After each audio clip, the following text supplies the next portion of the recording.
नहीं झुकना अब नहीं इतिहास कर नया, शेर जा निकल सारे रुख बदल दिखला जोश नया।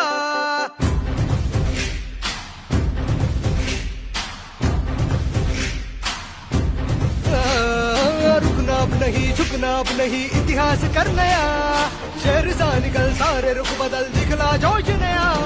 साथ चलो साथ है बुद्ध की राहें, डट के चलो मंजिलें खोले बाहें। साथ चलो साथ है बुद्ध की राहें, डट के चलो मंजिलें खोले बाहें। जय भीम क्रांति का नारा है, जय भीम दुनिया में न्यारा है, जय भीम सबका सहारा है, जय भीम जहाँ से भी प्यारा है। जय भीम क्रांति का नारा है, जय भीम दुनिया में न्यारा है, जय भीम सबका सहारा है, जय भीम जहाँ से भी प्यारा है।